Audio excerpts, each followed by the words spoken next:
அப்பாவோட சண்டை போட்டு ஃபேமஸான வனிதா விஜயகுமார் அவர்களே,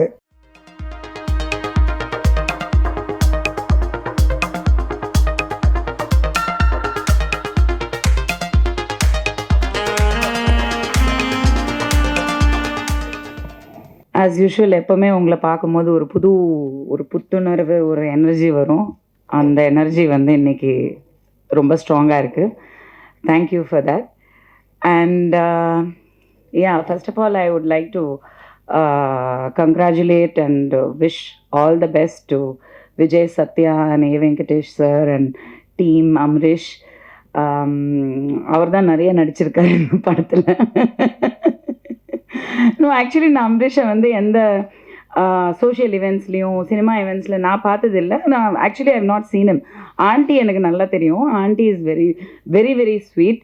எங்கே பார்த்தாலும் எப்போ பார்த்தாலும் ஆப்வியஸ்லி அப்பா அம்மா காலத்துலேருந்து they've been family friends. So aunty ரொம்ப நல்லா பேசுவாங்க. But I've never seen him.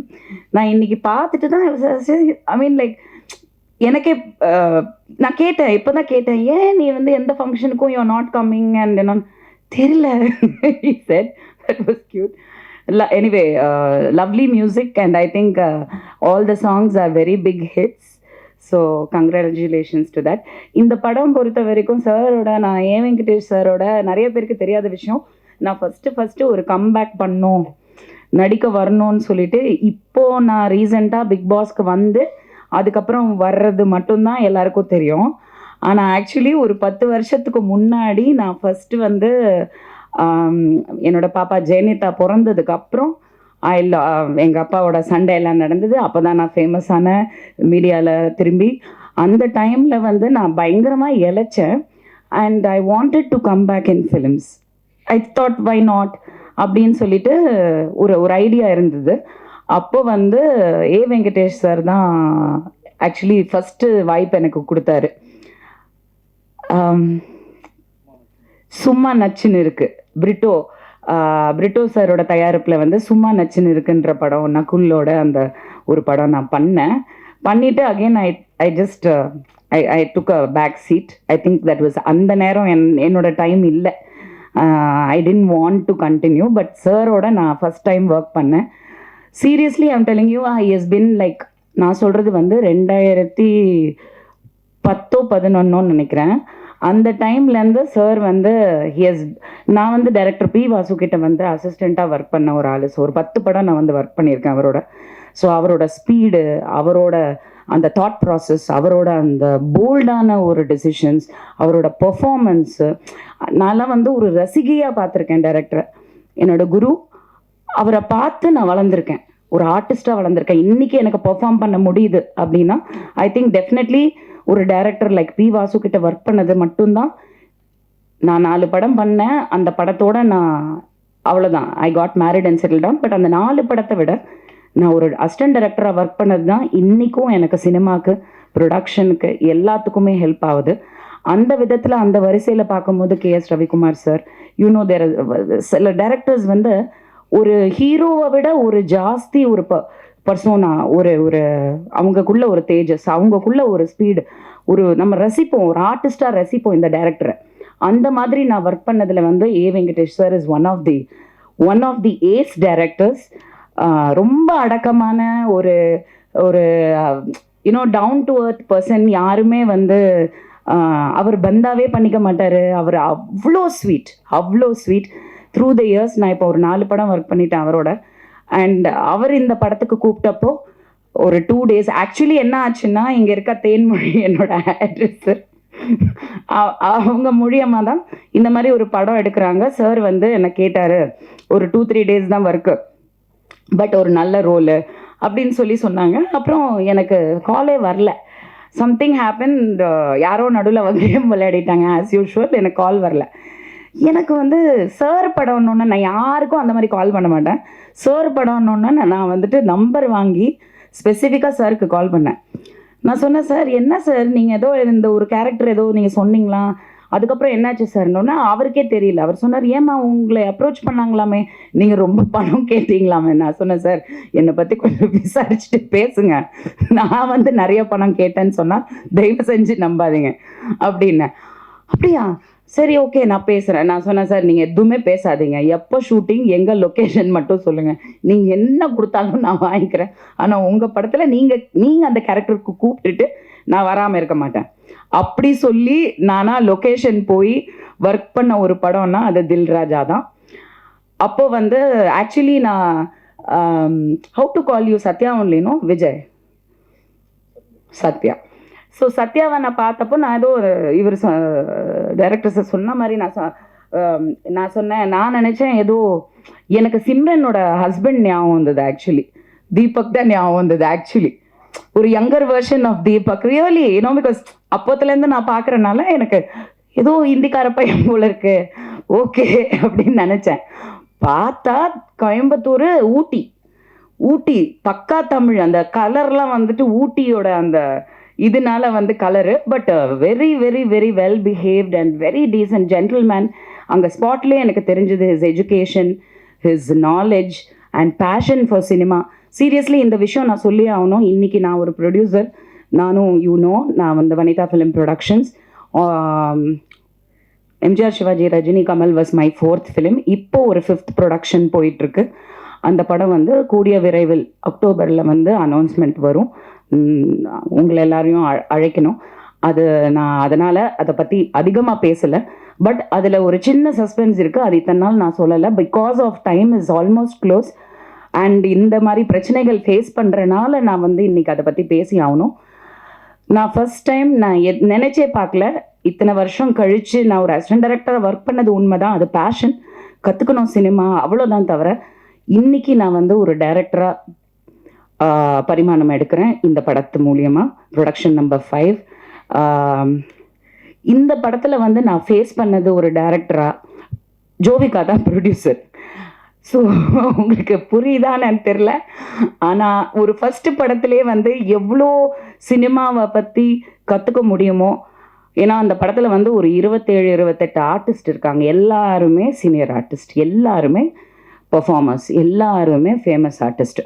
இத்தனை பேரை வச்சு நாங்கள் தாய்லாண்டில் ஒரு 70% கம்ப்ளீட் பண்ணி, இங்கே வந்து ஒரு 30% கம்ப்ளீட் பண்ணி இப்போ போஸ்ட் ப்ரொடக்ஷன் போயிட்டுருக்கு. வித் காட்ஸ் கிரேஸ் படம் முடிஞ்சது. ஆனால் ஒரு ஹீரோவோட சப்போர்ட் வந்து இந்த அளவுக்கு இருக்கணுங்க. Seriously I have to tell you. ஏன்னா நான் பார்த்தப்போ வெறும் ஹீரோவாக தான் பார்த்தேன். ஆனால் இந்த படத்தில் இன்றைக்கி ப்ரொடியூசரை தாண்டி வந்து நின்று ஒரு படத்தை வந்து நம்ம கொண்டு வரணும், இவ்வளோ எஃபர்ட் போட்டாச்சு, அதை கொண்டு வரணும், ரிலீஸ்க்கு கொண்டு வரணும், அதுக்கான என்னெல்லாம் பண்ண முடியும், யார்கிட்டெல்லாம் பேச முடியும், என்ன எஃபர்ட் எடுக்க முடியும், அந்த சின்சியரிட்டி அந்த ஜென்யூனிட்டியே வந்து லைஃப்பில் வந்து நம்மளை வந்து எப்படினாலும் ஜெயிக்க வச்சிரும். அது ரொம்ப முக்கியம் சினிமாவில். அது இல்லாதனால தான் சினிமா அழிஞ்சிட்ருக்கு. பட் என்னன்னா இது எப்போவுமே நீடிக்கணும். சத்யா கரெக்டாக இவங்க பாம்பேலேருந்து வந்திருக்காங்க. She is Kannika. Hi, thank you for coming from Bombay like a South Indian girl. But remember one thing I am telling you today, be like this forever.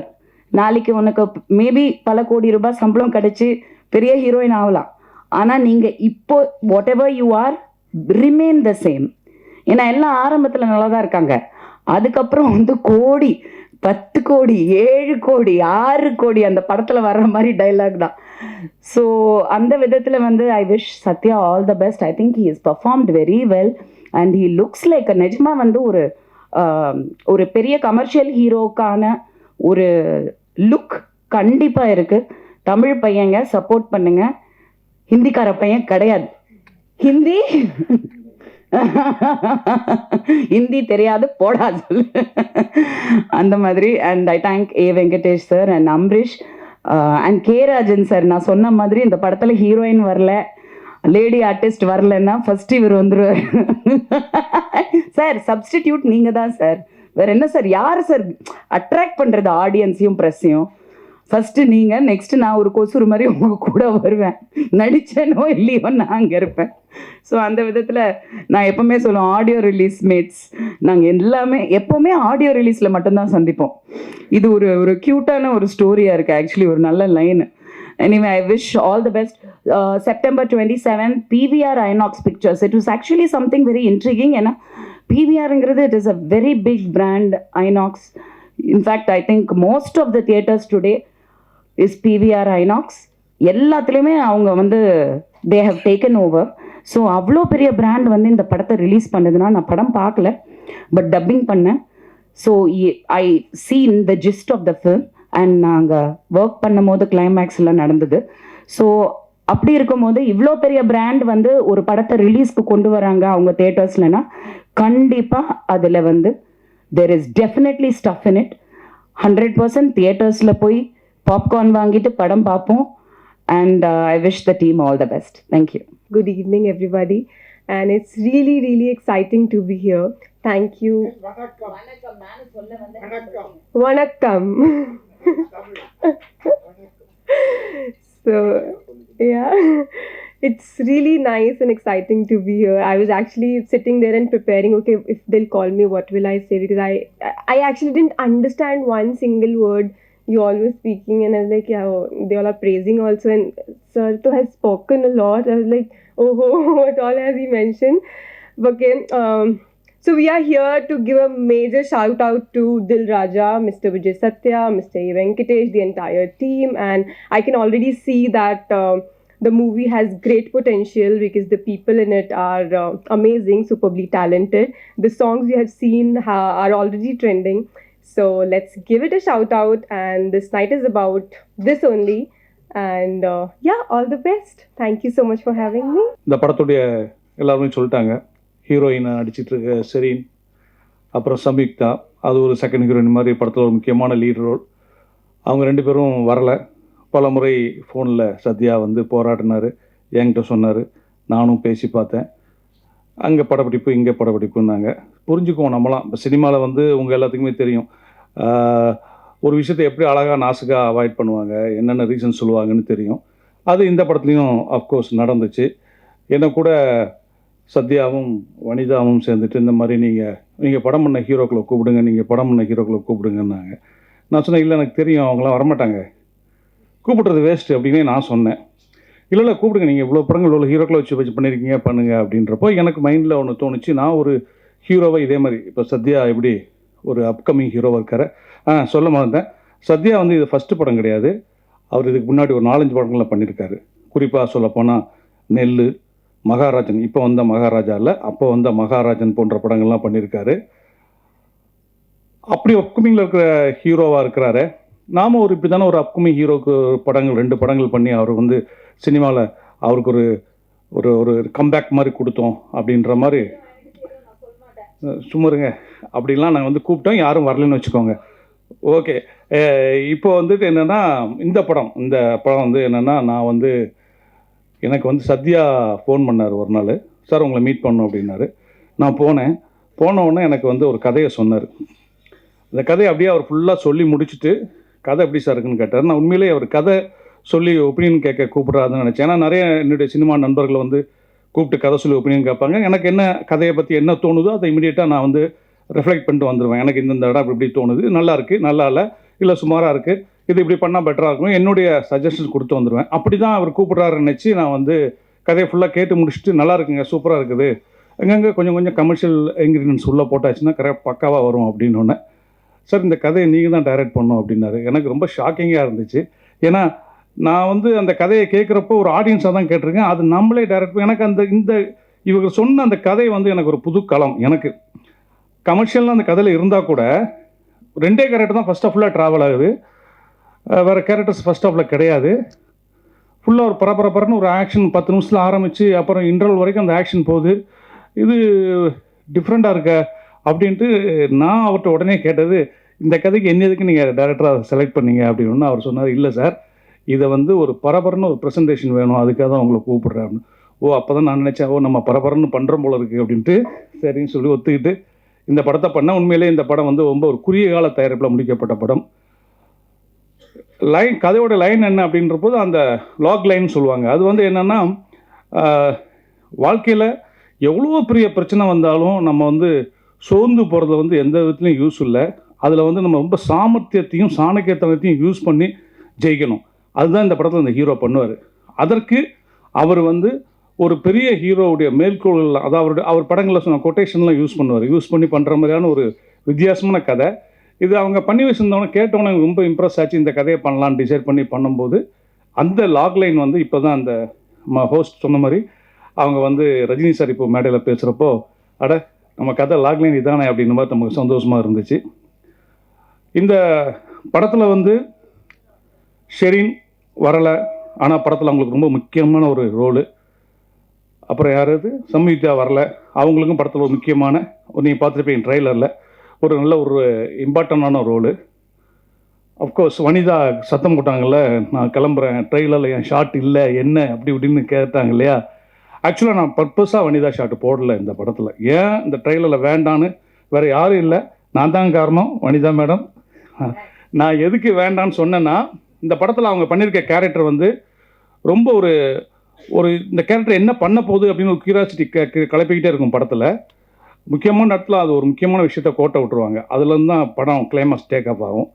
இந்த கேரக்டர் தெரிய வேண்டாம் படத்தில், இவங்க இருக்காங்கன்னே தெரிய வேண்டாம் அப்படின்னு சொன்னோம். இன்ஃபேக்ட் சொல்லப்போனால் நான் அந்த ஆடியோ ஃபங்க்ஷனுக்கு ஹீரோயின்ஸ் 2 பேர் வந்திருந்தாங்கன்னா வனிதா கூப்பிட்டுருக்கே மாட்டேன். இந்த படத்தில் அவங்க இல்லைன்ற மாதிரியே வச்சுக்கோன்னு தான் நினச்சிக்கிட்டு இருந்தேன். பட் அன்ஃபார்ச்சுனேட்லி கூப்பிட வேண்டிய சூழல் வந்துச்சு, ஏன்னா வேறு ஆர்டிஸ்ட் இல்லைன்னு. அப்புறம் வந்து இவர் நெக்ஸ்ட் படம் ஹெர்குலஸ்னு படம் பண்ணுறாரு. அந்த படத்தில் வந்து புக்காக இருக்கிற ஹீரோயின் வந்து கன்னிகாமன், அந்த காலத்தில் ஜீனத்தம்மன் சொல்லுவோம்ல, அதுதான் கன்னிகாமன். அப்போ வந்து அவங்க வந்து ஃபங்க்ஷனுக்கு வந்தது எனக்கு ரொம்ப தேங்க்ஸ், ரொம்ப சந்தோஷம். தேங்க்யூ கனியா. இந்த படத்தை பற்றி இன்னும் நம்ம நிறைய பேசுகிறத விட முக்கியமாக இந்த படத்துடைய மியூசிக் பற்றி சொல்லணும். அம்ரீஷு கிட்டத்தட்ட எனக்கு அவருக்கு சண்டையே நடக்கும். நான் எந்திரிச்சுலாம் போயிருக்கேன் அவர் ஸ்டூடியோலேருந்து எழுந்திரிச்சு. அவர் வந்து இருங்க ஏங்க பண்ணலாங்க அப்படிம்பாரு. அப்படி நல்ல சாங்ஸ் எனக்கு போட்டு கொடுத்தாரு. ரீரிகார்டிங்கும் ரொம்ப அருமையாக அந்த படத்துக்கு ரீரிகார்டிங் பண்ணியிருந்தார். நீங்கள் ட்ரெய்லரில் பார்த்துருப்பீங்க, ஒரு ஃப்ளூட்டில் ஆக்ஷன் ட்ரெய்லருக்கு ஒரு ஃப்ளூட் பிட் வருதுங்கிறது வந்து ரொம்ப ஒரு எனக்கு போட்டு காமிச்சுன்னு ரொம்ப பிடிச்சிருந்துச்சு அந்த தீம் அவருக்கு.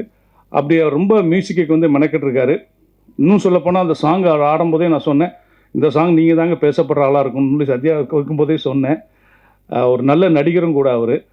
ஃப்யூச்சரில் டைரக்டர்ஸ் அவரை யூஸ் பண்ணிக்குவாங்க.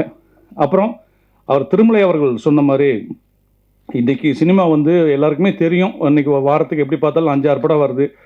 இன்னும் நான் கூட நேற்று கூட இவர்கிட்ட கேட்டேன், நம்ம ஹீரோட்ட, சத்யா 27 நிறைய படங்கள்லாம் வருது, நம்ம ஒன்று கொஞ்சம் தள்ளலாமா, ப்ரெஸ் மீட்டை வேணால் நீங்கள் கேன்சல் பண்ணலாமாலாம் நேற்று நான் கேட்டேன்.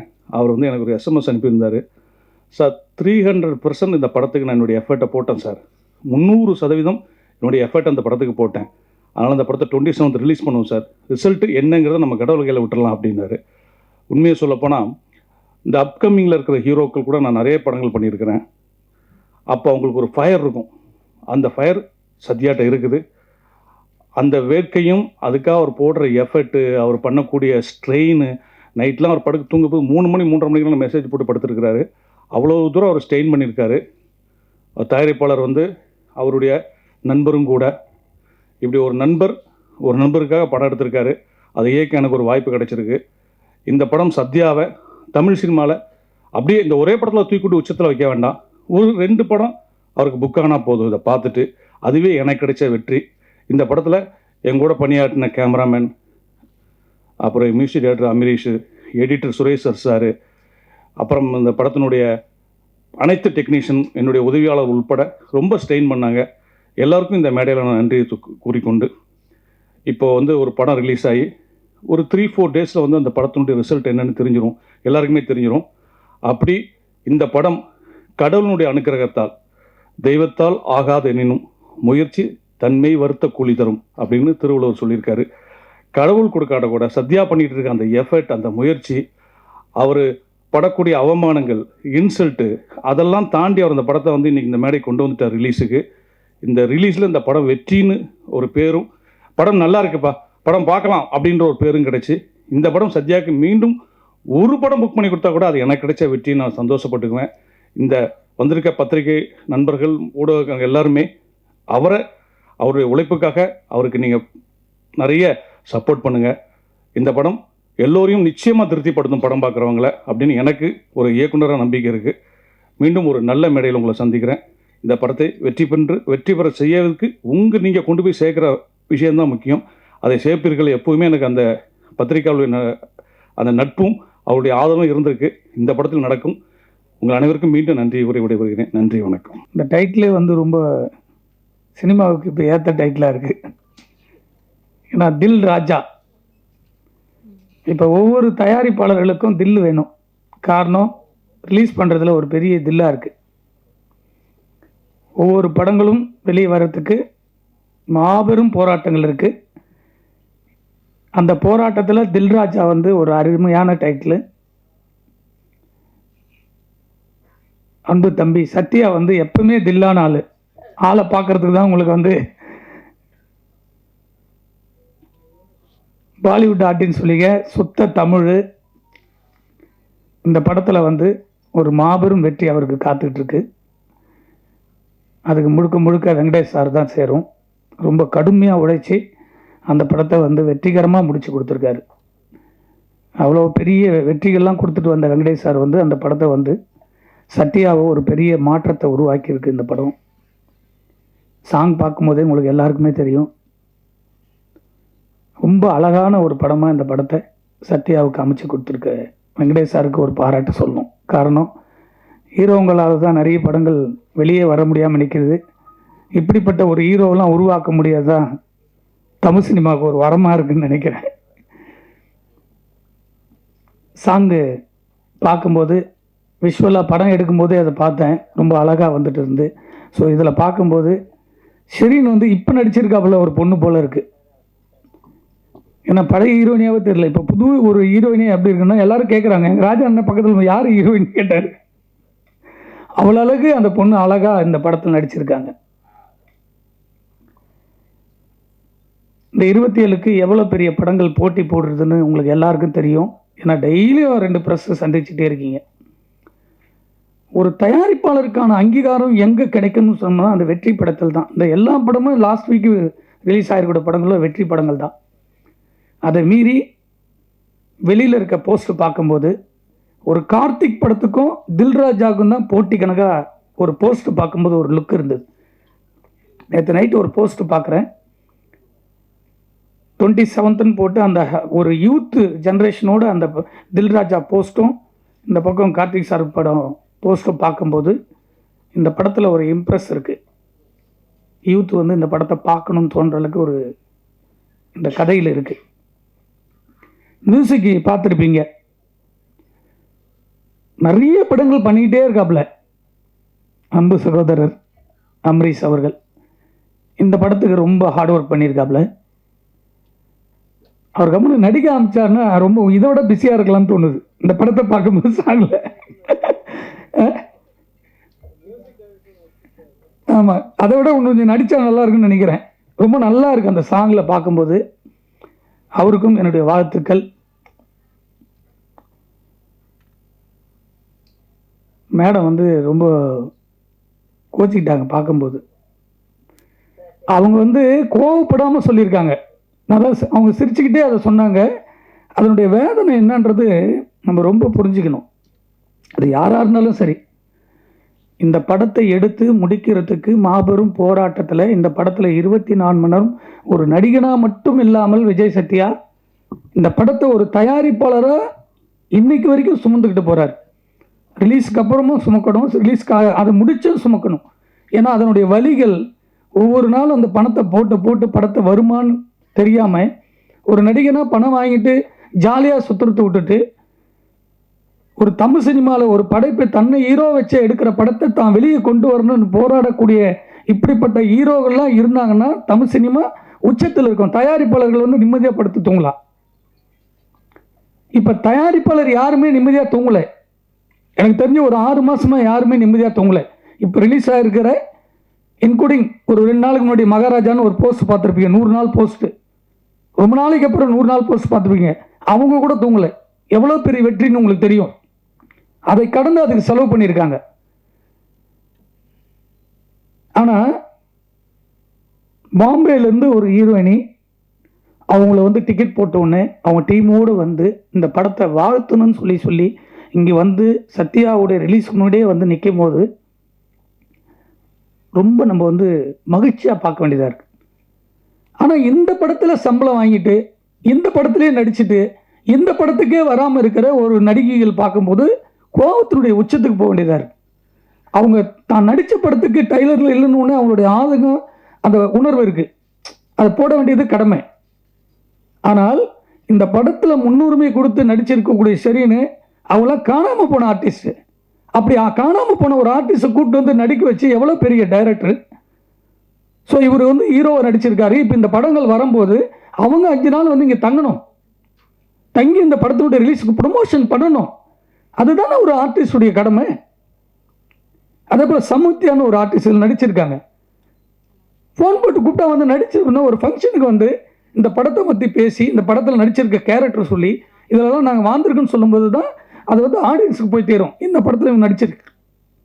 ஸோ இவ்வளோ விஷயம் இருக்குல்ல, அதை ஒரு 100 பேர் பார்ப்பாங்க, அதில் ஒரு 50 பேர் தேட்டருக்கு வருவாங்க. ஸோ ஆடியன்ஸ் கிட்ட போய் சேரும். ஒரு கண்டென்ட் போய் சேருது எப்படி சேருது? அவங்களே அதில் இருக்கிறவங்க வந்து சொல்லும் போது தான் சந்தோஷம். பெரிய டாப்பில் இருக்க எல்லா நடிகருடைய படத்துக்கு வந்து நிற்கிறாங்க.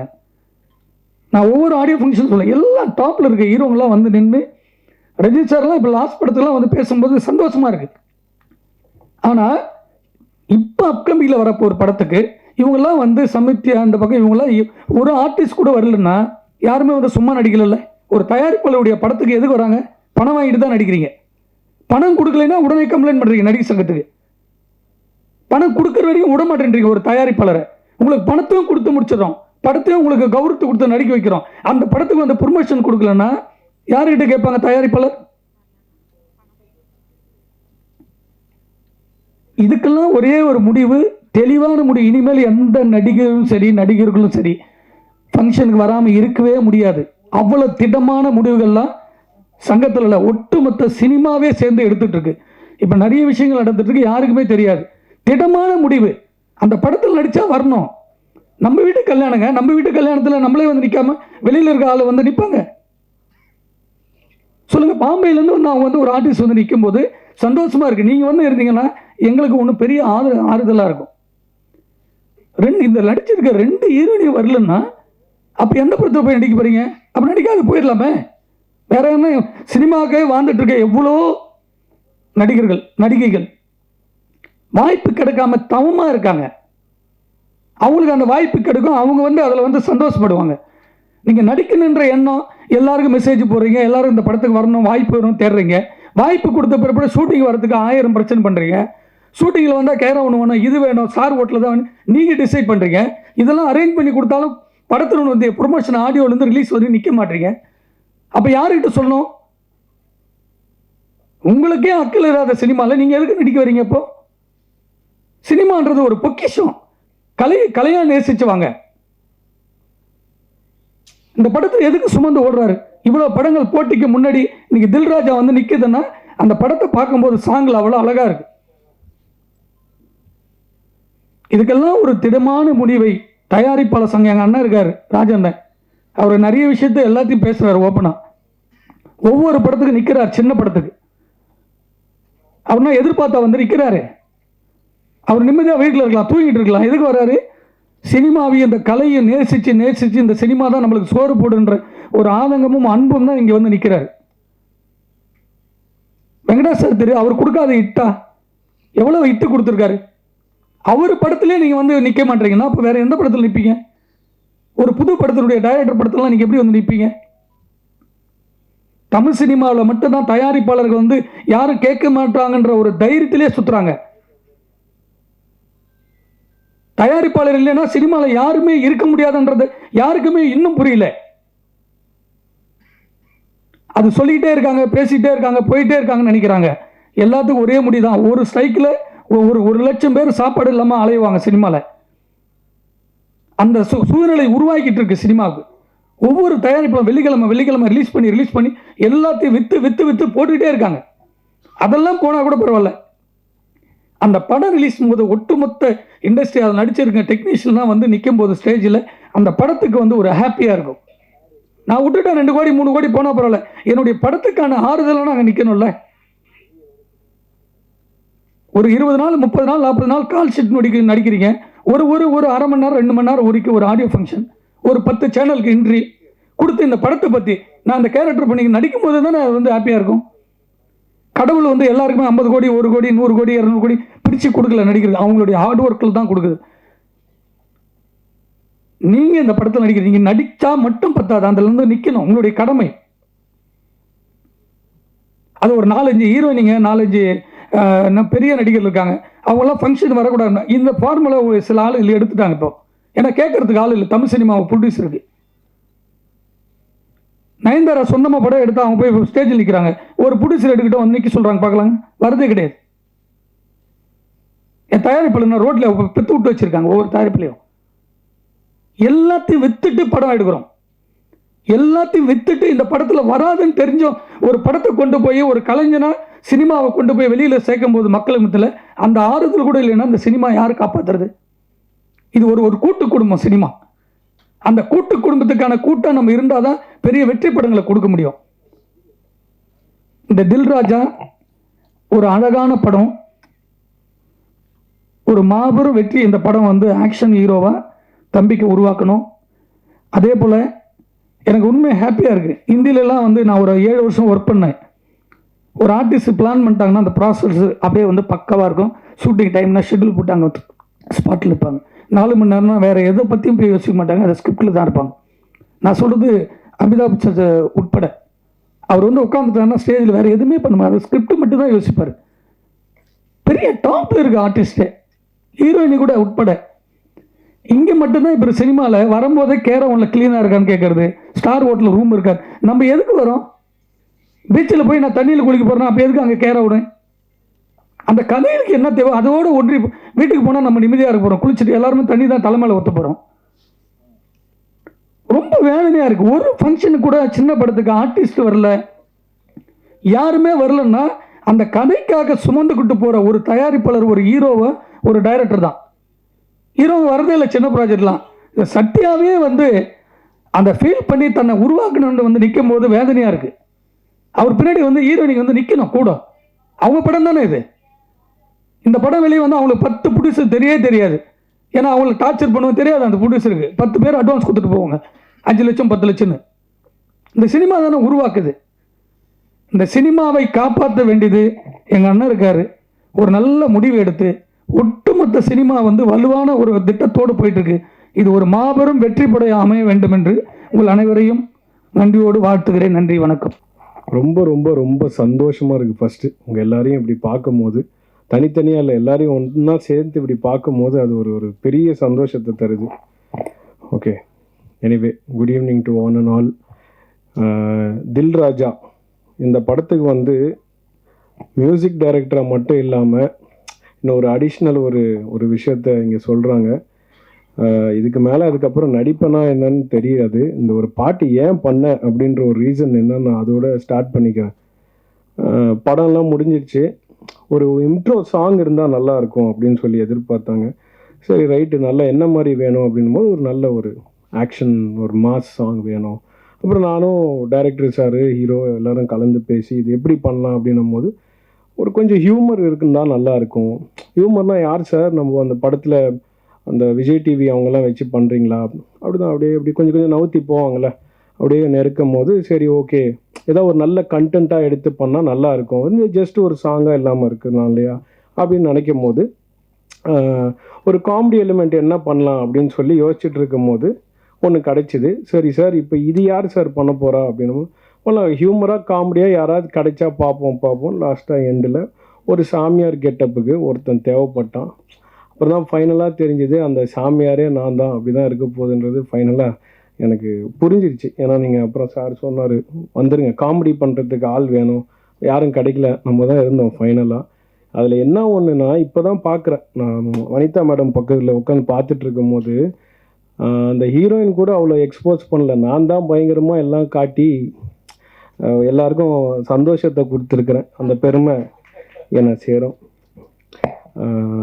தென் கம்மிங் பேக் டு தில் ராஜா, டைரக்டர் ஏ வெங்கடேஷ் சார் படங்கள்லாம் நான் பார்த்தது உண்டு. நான் விஜய் சாரோட பெரிய ஃபேன். இப்போ விஜய் சத்யா ஃபேனு, ஆனால் விஜய் சார் ஃபேன் நான். ஸோ வந்து சார் டைரக்ஷனில் நான் என்றைக்காவது ஒரு நாள் மியூசிக் பண்ணுற மாட்டேனா அப்படின்லாம் தவறு இருந்திருக்கேன். இந்த படம் எனக்கு கரெக்டாக வாய்ப்பு அமைஞ்சிச்சு மியூசிக் பண்ணேன். அவரோட எவ்வளோ படங்கள் பண்ண டைரக்டர், எவ்வளோ சீனியர் டைரக்டர். இதில் என்னென்னா எங்கள் அம்மாவும் அவரோட டைரக்ஷனில் ஒரு படம் பண்ணியிருக்காங்க, அதுவும் விஜய் சார் படம்னு இருக்கும்போது எனக்கு அது இன்னும் ரொம்ப ஒரு ஆர்வம். அவரோட மியூசிக்கில் எப்படி, அவரோட டைரக்ஷனில் எப்படியாவது நம்ம ஒரு பாட்டு பண்ணிட மாட்டோமோ நினைக்கும் போது ஒரு ஃபுல் பெரிய படம் கிடைச்சிது. அது ப்ரொடியூசருக்கும் விஜய் சத்யா சாருக்கு I thank this moment. Thank you bro. Then coming back to hero, இவர் என்னோட நல்ல ஃப்ரெண்ட். ஃபஸ்ட்டு எல்லாரு கூடயும் நல்லா பழகுவார். இப்போ நீங்கள் பார்க்குறீங்களா இந்த தோற்றம் வந்து எப்படி இருக்கணும்னா, ஒரு எக்ஸ்பென்சிவ் காரில் வந்துட்டு நிறைய ஃபோன்ஸ் வச்சுட்டு ஜாலியாக, இந்த மாதிரி ஜாலியாக இருந்தால் என்ன, பணம் போட ஆள் இருக்குதுன்னு வச்சுக்கோங்களேன், ஜாலியாக சுற்றலாம். அந்த மாதிரிலாம் இல்லை. தான் உடலை வந்து நல்லா வற்புறுத்தி ஒரு 6 பேக்கு 24 பேக்கு எவ்வளோ பேக் தெரியாது இப்போ இருக்குது, இவ்வளோ பேக்கை ரெடி பண்ணி மக்களுக்கு என்டர்டெய்னராக இருக்கணும். ஹீரோவாக நான் கேட்டேன், என்ன bro you want to become, இந்த கேஜிஎஃப்லலாம் வருமே அந்த மாதிரி ஒன்று ஆகணுமா? இல்லை bro, I want to become a nice entertainer to the ஆடியன்ஸ்னாரு. அது இந்த நேரத்தில் உங்கள் எல்லாரையும் வந்து தாழ்மையாக கேட்டுக்கிறேன். அவருக்கு உங்கள் சப்போர்ட்டை கொடுத்து அந்த லிஸ்ட்டில் அவர் அமிச்சிங்கன்னா அவர் இன்னும் உங்களுக்கு இன்னும் பெட்டர்மெண்ட்டு கொடுக்கறதுக்கு கண்டிப்பாக இஸ் த ரைட் பர்சன். நான் இந்த மேடையை எடுத்துக்கிறேன் சொல்கிறதுக்கு. அவருக்குள்ளே நிறைய வழிகள் இருக்குங்க. இப்படி ஸ்டைலாக உட்காந்துருக்கிறது ஓகே, பட் அதெல்லாம் நான் கேட்டேன். இந்த படம் பண்ணுறதுக்கு எனக்கும் ஒரு ரீசன் இருக்கும். சரி, ஒரு பைப்லைனில் ஒரு பெரிய படங்கள் பண்ணிகிட்டு இருக்கும் போது அப்படியே போயிடணும்னு சொல்லி நிறைய பேர் அட்வைஸ் பண்ணுவாங்க. ஆனால் ஒரு நல்ல படத்தில் நம்ம இருக்கோம், அது பெரிய படம் சின்ன படம்னு இல்லை, நல்ல படத்தில் இருக்கும் போது அது ஆட்டோமேட்டிக்காக அவங்க யார் அப்படின்னு சொல்லி தெரியும். அதுவும் எனக்கு ஒரு இவ்வளோ வருஷத்துக்கு அப்புறம் இந்த மேடையில் ஒரு கிட்டத்தட்ட 2010 நினைக்கிறேன் அம்மா வந்து ஒரு படத்தில் லான்ச் பண்ணாங்க, அதாவது ஹீரோவாக. அதுக்கப்புறம் நினச்சிட்டேன், இனிமேல் இந்த ஃப்ரேம் முன்னாடி வரவே கூடாது. அப்பா எவ்வளோ ஒரு ஸ்ட்ரெஸ்ஸு, எவ்வளோ ஒரு ஸ்ட்ரெயின். நம்ம பேக்லேயே இருந்து ஜாலியாக ஏசியில் ஜாலியாக மியூசிக் பண்ணிவிட்டு இருக்கலாம். கே ராஜன் சார் டைரக்ட் பண்ணி நான் அந்த படத்துக்கு மியூசிக் பண்ணியிருக்கேன்னா அப்போ பார்த்துவேன் எவ்வளோ கம்ஃபர்ட்டாக நான் இருந்திருப்பேன்னு. அவரோட பாடல் வரிகளில் கூட நான் மியூசிக் கம்போஸ் பண்ணியிருக்கேன். அவர் எப்பேற்பட்ட ஆள் உங்கள் எல்லாருக்கும் தெரியும்ல. ஏன்னா அது வந்து மை கப் ஆஃப் டீ. நான் வந்து ஸ்டுடியோவில் ஒருத்தரை கன்வின்ஸ் பண்ணி பாட்டை பண்ணி அது வெளியே வரும்போது I have that confidence. But camera முன்னாடி இத்தனை பேர் அங்கே ஷூட்டிங்கில் இருப்பாங்க, நம்ம அதை வந்து உள்வாங்கி அதை வந்து ஒரு என்ன சொல்கிறது, ஒரு கடவுளாக பார்த்து பண்ணுறாங்கன்னும் போது இவங்க எல்லாருக்கும் ஒரு ஹேட்ஸ் ஆஃப். அதில் வந்து ஒரு மாற்றமே கிடையாது. இவ்வளோ பெரிய படங்கள் 27th வரும்போது நான் கூட கொஞ்சம், எனக்கு எல்லாருக்கும் இருக்கிற பயம் எனக்கும் இருக்கும். ஏன்னா என் ஃப்ரெண்ட்ஸுக்கெல்லாம் நான் வேறு சோஷியல் மீடியா அவ்வளோ இல்லை, வாட்ஸ்அப் ஸ்டேட்டஸில் வைக்கும்போது என்ன 27th இவ்வளோ படங்கள் வருதா, அது மத்தியில் எப்படி இது அப்படின்னு சொல்லும் போது கண்டிப்பாக அவரோட கான்ஃபிடென்ஸ் ஒன்று இருக்குது. நல்ல படம்னு அவர் நம்புகிறாரு. அந்த நம்பிக்கையை நீங்கள்லாம் நிஜமாக்குவீங்க நான் நம்புகிறேன். ஏன்னா நான் ரீரெக்கார்டிங் பண்ணும்போது நான் பார்த்தேன், படத்தில் ஒரு அவர்ஷனோ ஏன்டா இந்த படத்துக்கு போகிறோம் அப்படின்னு இருக்காது. ஓகே, ஒரு நல்ல படம் பார்த்தோம், ஆஹா ஓஹோ பிளாக் பஸ்டரு பந்து பார் இந்த பாடத்தை அப்படிலாம் எதுவுமே சொல்கிறதுக்கு இல்லை. காமன் மேன் டிஃபிகல்ட்டிஸ் என்ன, ஒரு ஃபேமிலி மேனில் இருக்கிற டிஃபிகல்ட்டிஸ் என்ன தான் படம். ஸோ அந்த மாதிரி படங்கள் கண்டிப்பாக மக்கள் மத்தியில் போகுன்றது எனக்கு மிகப்பெரிய நம்பிக்கை இருக்குது. பெரிய படங்கள் பண்ணுறதோட நடுவில் இந்த மாதிரி ஒரு குட்டி படம் போய் வெற்றி ஆகும் போது இல்லை, ப்ரொமோஷனே தேவைப்படல, மவுத் டாக்கே. நேற்று என் ஃப்ரெண்ட்ஸ்லாம் ஒரு படம் இதை பார்த்தியா, அந்த படம் மென்ஷன் பண்ணல நான், ஏன்னா அங்கே இந்த படத்தோட ப்ரொமோஷன் ஆகிடும். அதை போய் பார்த்தியா, அந்த படத்தை பார்த்தியா, எல்லாரும் சொல்கிறாங்க, மவுத் டாக்காக இருக்குது. அப்போ போய் நம்ம பார்க்கும் போது நிஜமாக நல்லா இருக்குது. முகங்கள் விடுங்க, ஆனால் அந்த ஹார்ட் ஒர்க். ஸோ அந்த கண்டிப்பாக இந்த படம் ஒரு நல்ல இடத்துக்கு போகுன்றதை நம்புகிறேன். அந்த நம்பிக்கையை உங்களோட எல்லாரையும் ஷேர் பண்ணிக்கிறேன். யாருக்காவது இந்த பாட்டு பிடிக்காமல் இருந்தால் மன்னிச்சுக்கோங்க, வேறு வழி இல்லை, வேறு சாமிஜி யாரும் அந்த டைமில் கிடைக்கல, அந்த டைமில் அந்த கரெக்டாக அமைஞ்சுது, என்னை யூஸ் பண்ணிக்கிட்டாங்க, நானும் அதுக்கு போயிட்டேன். So thank you so much. இதுக்கப்புறம் திருப்பி சாமி ரோல்ஸ்லாம் பண்ண மாட்டேன், அவ்வளோதான். இந்த விஜய் சத்யா ப்ரோக்காக இந்த இது பண்ணேன். Bro, you have way to go and you will 100% succeed in this industry because I know the pains. You got this for you to understand what I'm talking to him, because so far I know you didn't understand anything. So please give your support to him. And next movie, I think you're the heroine. I don't know whether I am the music director or not. I'll take your number when I'm going down. That's why I made you to sit there. You did not sit next to me. You wanted to sit next to our hero Vijay Satya. That is his power. புரிஞ்சிச்சா? இன்னொரு வாட்டி சொல்லவா? சரி, அடுத்த படத்தில் நம்ம இருக்கமோ இல்லையோ, நம்ம அந்த சைடு உட்காருமா, நம்ம பேசலாம்னு நினச்சேன்.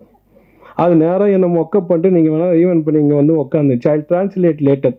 அது என்னென்னா, கரெக்டான ஹீரோயின் கரெக்டாக அவங்களுக்கு என்ன பண்ணணும்னு தெரியுது. அதனால் அடுத்த படம் அவங்க கண்டிப்பாக இந்த மேடையிலே எடுத்துக்கிறேன். She'll shine 100%. மாற்றம் கிடையாது. ஸோ ப்ரோ, அடுத்த படத்தை பற்றி நிறைய எனக்கு சொல்லலை, சொல்லுங்கள். ஏன்னா இவர் ப்ரொடக்ஷனில் எப்போவுமே சாப்பாடுக்கு எந்த குறையும் இருக்காது. அதே டைமில் யாருக்காவது எந்த பேமெண்ட்டாக இருந்தாலும் உடனே வந்துடும் இவர் இருந்தார்னா. அந்த விஷயத்தையும் சொல்லிடுறேன். ஏன்னா யாரும் கஷ்டத்தில் படம் பண்ணக்கூடாதுன்னு நினைக்கிற ஒரு ஆள். ஸோ அந்த மாதிரி ஆட்களை வளர்த்திங்கன்னா இன்னும் நிறைய பேர் அவர் கதை வந்து சொல்லுங்கள். நல்ல கதைகள் கேட்டுட்டு இருக்காப்புல, நல்ல படம் பண்ணுறேன். அடுத்த டைரக்டர் யாருங்க? அடுத்த படம் சாருக்கு புக் ஆனட்டார். இங்கே எங்கேயோ இருக்கீங்களா? சார் சொல்லுவார். ஓகே, அவருக்கும் இந்த நேரத்தில் நான் வாழ்த்துக்களை சொல்லிக்கிறேன். சார், இவர் எல்லாமே பண்ணக்கூடிய வாய்ப்பு இவருக்கு கொடுங்க சார். ஏன்னா எதை வேணால் பண்ணக்கூடிய விஷயங்கள் அவருக்கு இருக்குது. He'll go take it to the next level. என்ன போட்டியாக இருந்தாலும் போடுறதுக்கு ரெடி. ஏன்னா இவர் மேலே இவருக்கு நம்பிக்கை இருக்குது. நானும் இவரை நம்புகிறேன், நீங்களும் நம்புவீங்கன்றது நினைக்கிறேன். Thank you so much for this opportunity sir. நம்ம 27th அப்புறம் நிறைய பேச வேண்டியது இருக்குது. உங்கள் எல்லாரையும் சந்திக்கிறேன். Thank you sir. Thank you so much sir. Sorry Thirumalai அண்ணன், நீங்கள் இப்போ ஓப்பனிங்னால நான் மறந்துட்டேன் நிறைய பேர். நீங்கள் கொஞ்சம் பேசினாலும் அதில் உண்மை இருக்கும். அது கொஞ்சம் நிறையா தான் பேசுனீங்க, பட் இருந்தாலும் அதில் தெளிவு இருக்குன்னு. ராஜன் சார், ரொம்ப நேரம் எடுத்துக்காதீங்க, பசிக்குது சார். நீங்கள் உங்களோட ஆசீர்வாதம் உங்களோட ஃபேனாக கேட்குறேன், ஆனால் பசிக்குது சார். ஒன்று. மூணாவது விஷயம், ரொம்ப கலையாக இல்லை, நாங்கள் மட்டும்தான் அப்படின்னு நினச்சிட்டு இருந்தோம். ஹாலில் நான், சத்யா ப்ரோ இவங்கெல்லாம் உட்காந்துருந்தோம். அப்புறம் அவங்க எப்பவுமே இப்படி அமைதியாக இருக்காங்க. இவங்கெல்லாம் உட்காந்துருக்கும் போது ஹிந்திக்கார சார் ஒரு ப்ளோட்லாம் போட்டு உட்காந்துருந்தும் போது இப்படியே சைலண்ட்டாக இருந்துச்சு. அவ்வளோதானா? அப்படியே யாருமே இல்லையே, ஹீரோயின்ஸும் யாரும் இல்லை. ஏன்னா ஃபஸ்ட்டு ஆடியோ லான்ச் நடக்கும்போது ஷெரீன்லாம் இருந்தாங்க, நல்லா பேசினேன். யாரும் இல்லையோ உட்காந்து. நம்மளுக்கு என்ன செட்டுக்கு வர முடியாதுல்ல, இப்படிலாம் பார்த்து பேசினா தான் உண்டு. பார்த்தே இருக்கும்போது டக்குன்னு ஒரு அலை சவுண்டு, பயங்கரமாக ஏதோ வண்டி கிராஷ் ஆன மாதிரி பிரச்சனைலாம் ஓடுற சவுண்டு. அப்போ தெரியும் வனிதா மேடம் என்ட்ரி ஆகிட்டாங்க. அதனால் ஸோ தேங்க்ஸ். இந்த மேடைக்கு வந்து I take this opportunity and to say this movie is going to be a good entertainer. And sir, thanks for choosing me sir. என்னோட கனவு வந்து ஒரு கனவு நினைவாயிடுச்சு சார். சார், நீங்கள் உங்களை விட்டு வர பயமாக இருக்குது சார். நீங்கள் கொண்டாடல எவ்வளோ நினைப்பே எனக்கு தெரியும் சார். இவ்வளோ அழகாக தமிழில் தான் பேசணுன்ற எங்களோட சார் ராஜன் சார் என்ன பாட்டு எழுதியிருந்தார் தெரியுமா? ஊத்து மச்சான் ஊத்து, நீ ஓவராக தான் ஊத்து, ஏத்து மச்சான் ஏத்து, நீ ஏடா கூடமா ஏத்து அப்படின்னு சொல்லி ஒரு தத்துவ பாடலை. ஏன்னா இப்படி எழுதுவாருன்னு சொல்லிட்டு சும்மா வந்துட்டு இல்லை, நீங்கள் நல்லா இருக்க வேண்டும், 4 பேர் மதிக்க வேண்டாம். யார் இதெல்லாம் கேட்கறதுக்கு ரெடியாக இருக்குது சார்? நானே தூங்கிடுவேன். எனக்கும் சொன்னார், அப்படியா உனக்கு என்ன மாதிரி வேணும், அவுத்துடு ஏத்துடு இது மாதிரி வேணுமா? இல்லை சார், இந்த மாதிரி யூத்தாக கேட்கணுன்னு நான் மிரண்டுட்டேன். ஊத்து மச்சான் ஊத்து, நீ ஓவராக தான் ஊத்துனாரு. நான் மிரண்டேன் சார். அந்த பாட்டு கண்டிப்பாக ஒரு நாள் வெளியே வந்து பெரிய தத்துவ பாடலாக வரணும்னு எல்லாம் வல்ல இறைவனை வேண்டிக்கிறேன். நன்றி சார். Thank you sir. அப்பாவோட சண்டை போட்டு ஃபேமஸ் ஆன வனிதா விஜயகுமார் அவர்களே, நீதான் சொன்ன. அதான் அது தெரியும், எல்லாரும் தெரியும். ஓகே, அதுக்கு தான் நீ சண்டையே போடுறது. நவீன கால பிரேமானந்தா, அருமை தம்பி அம்பரீஷ் அவர்களே, அவனுக்கு ஏதாவது சம்பளம் கொடுத்துருந்தா அதை வாங்கிடு. அவன் அனுபவிச்ச மாதிரி இந்த படத்தில் யாருமே அனுபவிக்கல. அவன் ஓவராக பேசிட்டு என்ன அடக்கமாக பேச சொல்கிறான். என் பிள்ளைகளில் ஒருவன் அவன், திறமை மிக்கவன். அவனுக்கு இன்னும் ஒரு பெரிய காலம் இருக்கிறது.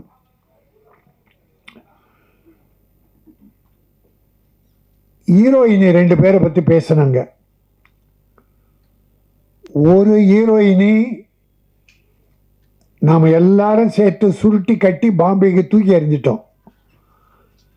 அதை கொண்டாந்து எதுக்கு இந்த படத்தில் போட்டீங்க? ஏற்கனவே பூட்ட கேஸ் அது. அதை இந்த படத்தில் போட்டு அது கூப்பிட்டா வரல, அப்புறம் ஃபோன் எடுக்கலைன்னா அது வராதது தான் உங்களுக்கு வெற்றி. இன்னும் அது சுமந்தாவோ சமந்தாவோ, யார் அது? ஒரு சம்யுக்தா 2 பேரையும் தமிழ் படத்தில் யாரும் போடக்கூடாது. நடித்த படத்துக்கே வரலன்னா இன்னொரு படத்தில் நடிக்க கூப்பிடலாமா? மானமுள்ள தமிழன் படம் எடுத்தால், மரியாதை மிக்க தமிழன் படம் எடுத்தால் இந்த 2 பேரை போடவே கூடாது, நான் பார்த்துக்கிறேன்.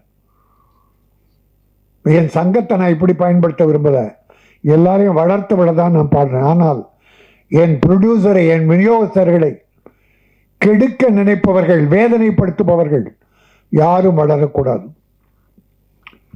இதோ ஒரு வடநாட்டு பெண், இந்தி பெண் அடுத்த படத்தில் நடிக்கப் போகிறார். ஆனால் அவர் அன்பு அழைப்பை ஏற்று, என்ன அம்மன்? கனிகாமன், கனிகா மான், மானை போல மிக அழகிய மகள். You are beautiful. அந்த பொண்ணுக்கு முதல்ல நான் தான் வணக்கம் நன்றி என்ற 2 வார்த்தை சொல்லியிருக்கேன். 2மே தமிழனின் உயிர் வார்த்தைகள். வர்றவங்களுக்கு மரியாதை செலுத்தி வணக்கம், செய்த உதவிகளுக்கு நன்றி சொல்லி கடைசியில் நன்றி. இந்த 2 வார்த்தை நான் முதல்ல சொன்னதுக்கு காரணம், நீ வரும்போது வணக்கத்தோடு தமிழகம் வா. ப்ரொடியூசர்களுக்கு நம்பிக்கையோடு நடந்து கொள், அவர்களால் உயர், அவர்களுக்கு நன்றியோடு இரு. இதற்காக வணக்கம் நன்றி அந்த மானுக்கு சொல்லி கொடுத்தேன்.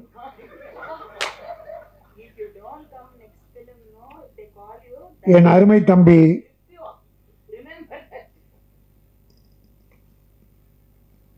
திருமலை எடுத்த உடனே வேதனை குரலை கொட்டி தீர்த்தான். ப்ரொடியூசர் இவ்வளோ கஷ்டப்படுறான், காலம்லாம் கட்டிக்கிட்டு இருக்குமே, எவன் கேட்குறான்? ப்ரொடியூசர் கேட்குறானா? யாரையோ குறை சொல்கிறான், ப்ரொடியூசர் கேட்குறானா? ஒரு படம் புதுமுகமாக போட்டு படம் எடுத்து டைரக்டருடைய திறமையால் அந்த படம் அதை ரிலீஸ் பண்ணுறதுக்கு 1 வருஷம் 2 வருஷம் காத்திருந்து இருந்த 1-2 நகைகளை விற்று வீடை விற்று எப்படியோ ப்ரொடியூசர் ரிலீஸ் பண்ணிட்டா அந்த படம் டைரக்டர் திறமையால் வெற்றி பெற்று. ஆனால் போகிற ப்ரொடியூசர் போகிறா ஹீரோ கிட்ட போகிறான். அவன் இதுக்கு முன்னால் ப்ரொடியூசருக்கு என்ன வேதனை கொடுத்தான், என்ன துரோகம் பண்ணான், அதை என் ப்ரொடியூசர் தெரிய பார்க்கறதில்ல. ஹீரோக்களுடைய ஹிஸ்ட்ரியை தெரிஞ்சுங்க, ப்ரொடியூசரை வாழ வச்சிருக்கானா அழிச்சிருக்கானா என்பதை தெரிந்து கொண்டு அவனை வளர விடுங்கள். நன்றி மறந்தவர்கள் நிறைய பேர், எல்லாரையும் சொல்லலை, எல்லா நடிகர்களையும் சொல்லலை, நன்றி உள்ளவர்கள் இருக்கிறார்கள். தன்னை வளர்த்து விட்ட ப்ரொடியூசர் உன்னை ஹீரோவை போடும்போது காரில் வந்திருப்பான் கோயம்புத்தூர்ல இருந்து, படம் எடுத்து ரிலீஸ் பண்ணிட்டு சென்னையிலிருந்து பஸ்ஸில் போவான், காரு பங்களா எல்லாம் விற்றுட்டு. நீ காரில் போகிற, ஒரு நன்றி வேண்டாமா? கை நீட்டி சம்பளம் பெற்றோமே, அந்த தயாரிப்பாளர் பஸ்லேயே நடந்து போகிறாரே, முடிந்த உதவிகளை இல்லை இன்னொரு தேதி கொடுத்து அவரை தூக்கி விடுவோம் என்று யாராவது நினைக்கிறார்களா? அப்படி நினைத்தால் அவர்கள் நான் வணங்கும் தெய்வம். உதவி செய்ய வேண்டும், அதுதான் மனித தன்மை. இந்த படத்தில் 2 பாடல்கள் 3 பாடு 2 பாட்டு கேட்டால் ரொம்ப நல்லா இருந்தது, ரொம்ப நல்லா. அவன் திறமை எனக்கு தெரியும், அம்பரீஷுடைய திறமை எனக்கு தெரியும். இன்னும் நேரம் இன்னும் வருது, வரும். ட்ரெய்லர், பியூட்டிஃபுல் ட்ரெய்லர், அற்புதமாக இருந்தது. வெங்கடேஷ் ஒரு கமர்ஷியல் டைரக்டர், அவர் 32 நாளில் இந்த படத்தை முடிச்சிருக்காரு. வாழ்த்துக்கள் வெங்கடேஷ். ப்ரொடியூசர், சின்ன ப்ரொடியூசருக்கெல்லாம் இப்படிப்பட்ட இயக்குனர் வேண்டும். தயாரிப்பாளரின் மன வேதனை புரிந்தவன் இயக்குனரானால் ப்ரொடியூசரும் வளருவான், இயக்குனரும் வளரும். இவங்க 2 பேரும் கஷ்டத்தை உணர்ந்த நடிகனும் வளருவான். ஆகவே இந்த படம் எனக்கு மிகப்பெரிய திருப்தி, மிகப்பெரிய மகிழ்ச்சி. இது வெற்றி பெறும். இது தில்லு ராஜா அல்ல, வெல்லும் ராஜா.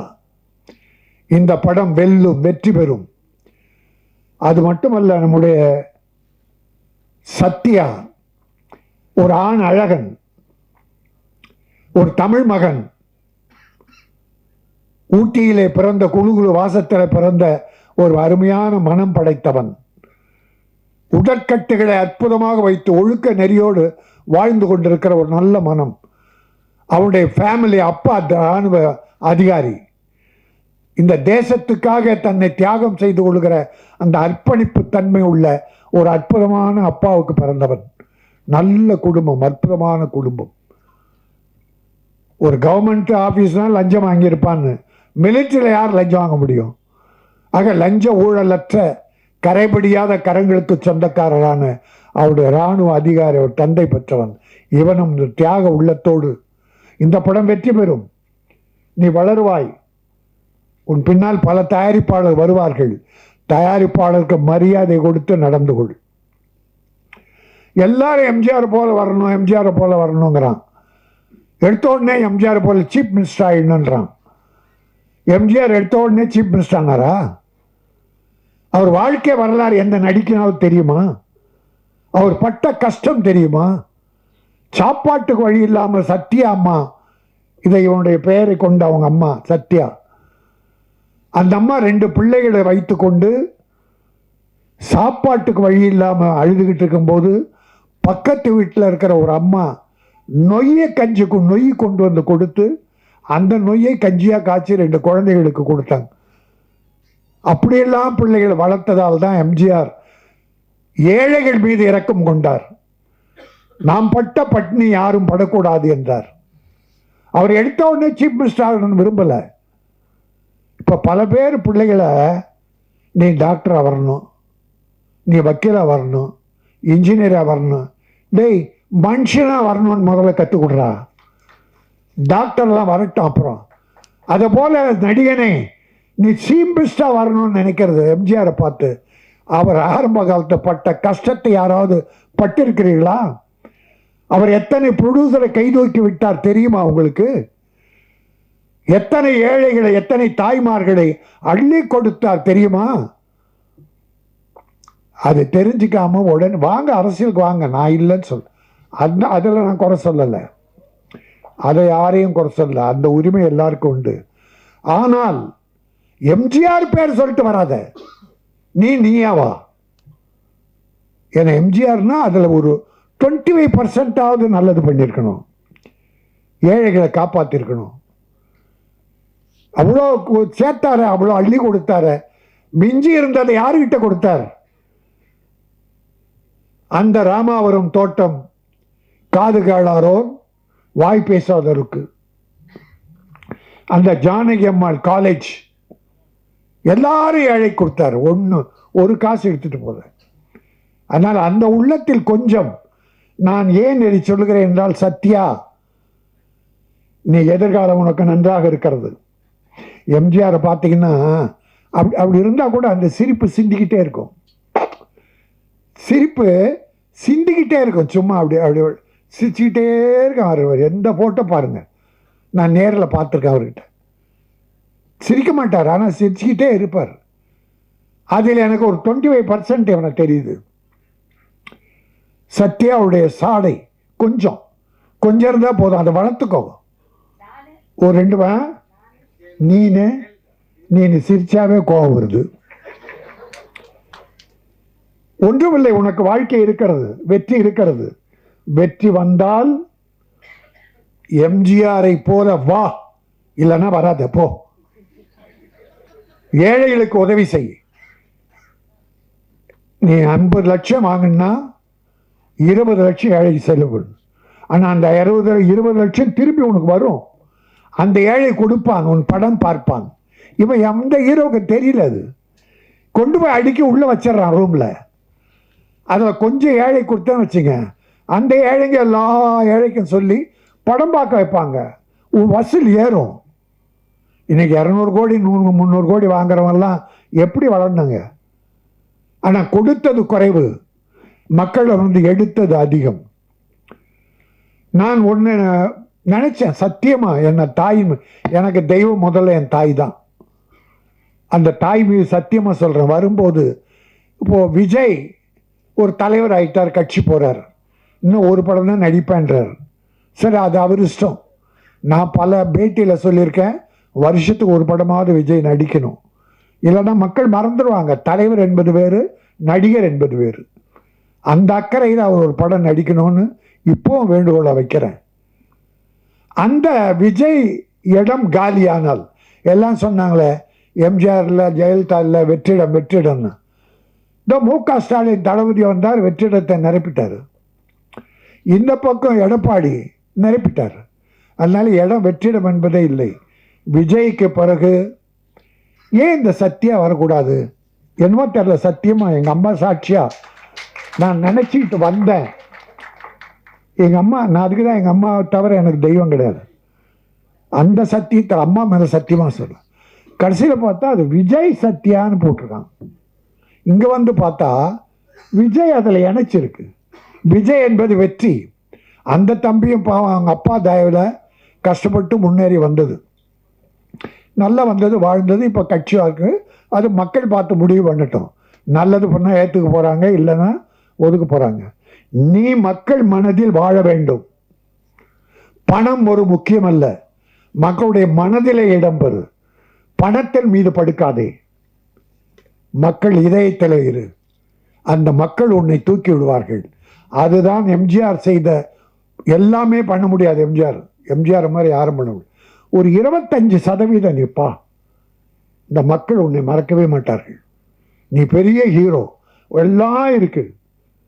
உனக்கு பாடி லாங்குவேஜ், அழகு, உடற்கட்டு.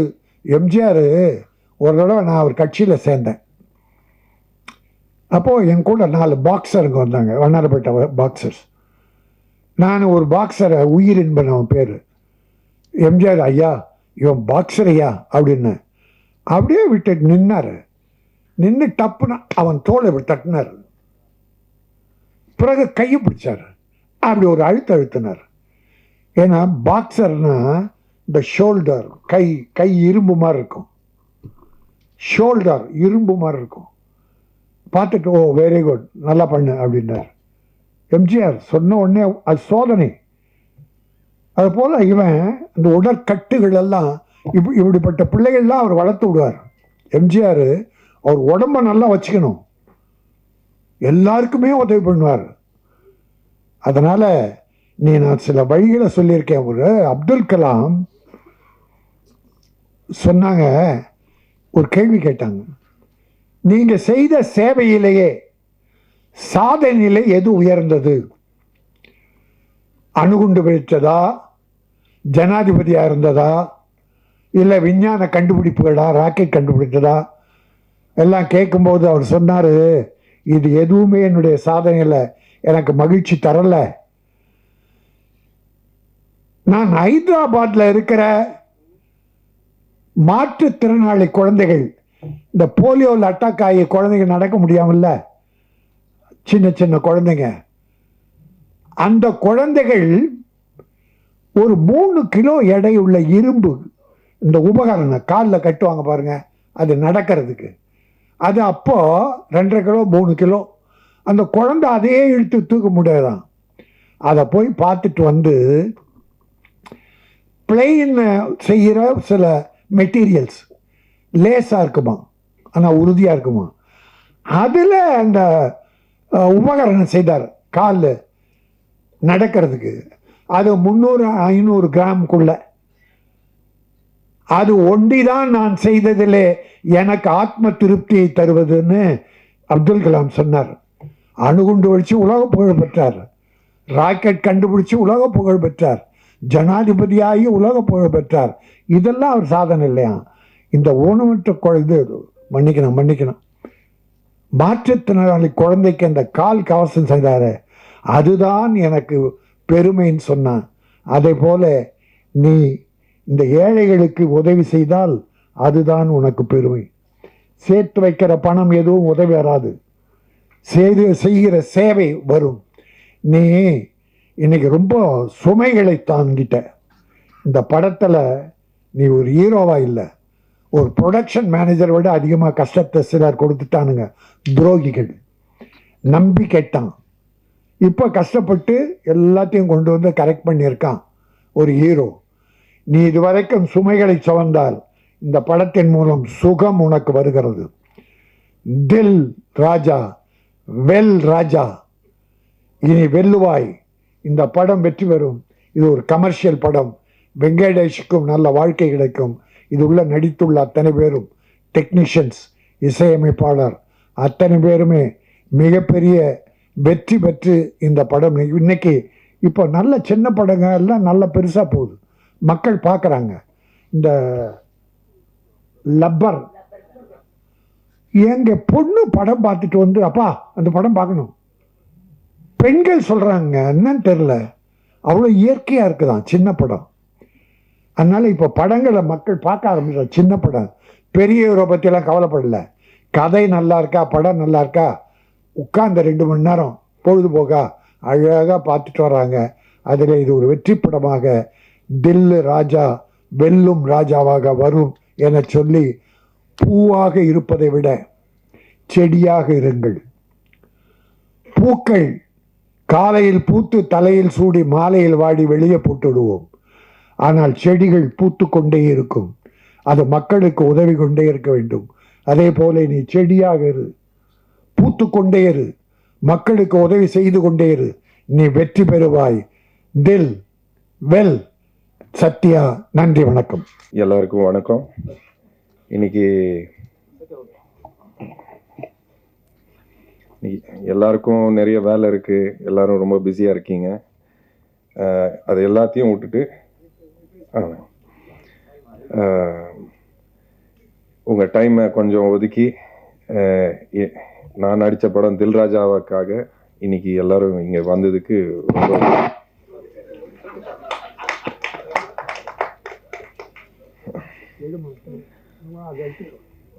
அண்ணனுக்கு ஒரு பெரிய நன்றி வந்து என்னை வாழ்த்ததுக்கு. ஸோ எல்லாரோட சப்போர்ட் எனக்கு கண்டிப்பாக வேணும். ரொம்ப நாளாக போராடிட்டு இருக்கேன், எல்லாருக்கும் தெரியும். இந்த படம் கண்டிப்பாக ஒரு ரொம்ப அருமையான படம், நல்ல படம். எல்லாரும் ரொம்ப ரசித்து வேலை செஞ்சு இந்த அளவுக்கு வந்திருக்கோம். ஸோ உங்ககிட்ட ரிக்வெஸ்ட் தான் பண்ண முடியும், இந்த படத்தை எந்த அளவுக்கு சப்போர்ட் பண்ணி எல்லா இடத்துலையும் கொண்டு போய் சேர்க்க முடியுமோ சேர்த்துக்கோங்க. என்னையும் கொஞ்சம் சப்போர்ட் பண்ணுங்கள். நன்றி, வணக்கம். அவ்வளோதான்.